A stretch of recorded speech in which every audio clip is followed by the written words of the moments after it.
For my research, I created Arctic Escape, which is an augmented reality escape room. It is designed to be playable just using a phone, and it's designed to strengthen social bonds and promote teamwork, collaboration, and feelings of social comfort through co-located play.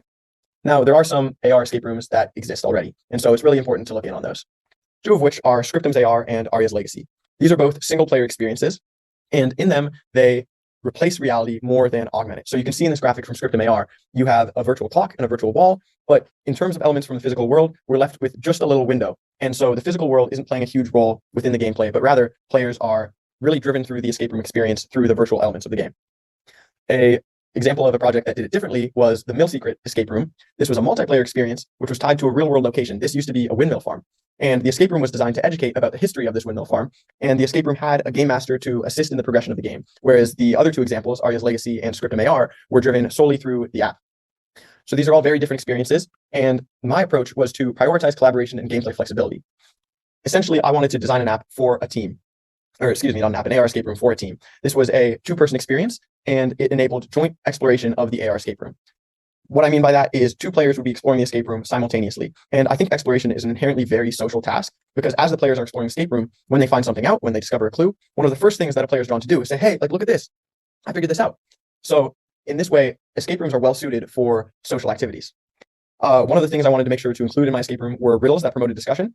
And I also have some clues that require collaboration. So it's essential for players to work together to be able to solve the escape room. It's literally impossible for one player to sit by and observe the other player as they complete the entire escape room. They both have to work together to get through this experience. To compare my experience of creating Arctic Escape and what I was prioritizing with the other examples that exist within industry, here's a little spreadsheet on the gameplay flexibility. So Arctic Escape is playable anywhere. There's no external game master. It's something run on a cell phone device, and it's a multiplayer game to really capitalize on the social nature of escape rooms and also the social nature of augmented reality, in that you're combining these virtual elements with the physical real world, with the physical people right beside you. To implement my app, I will first show a little demo. The graphic on the left is showing the shared AR space. So essentially, after scanning a room, you can invite a friend into your session. And the image the GIF on the right is showing a friend of mine who's testing the AR escape room. So you can see there are virtual elements on the screen that do not exist within the physical world, but he's playing around. He's checking out the room.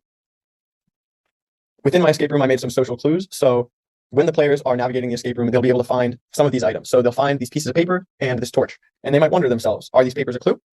It turns out they are. And by bringing the torch close to the papers, it reveals an invisible ink with riddles on them. And so not only is the exploration process collaborative and that players will be discovering that they can move these objects, and once they discover the invisible ink, there's the excitement of that discovery, but then they have to work together to communicate about what they think the clues might mean. There is no answer keys to these riddles, and so it's very important for players to discuss and talk over what they think the answers might be, because that will help them later in the escape room.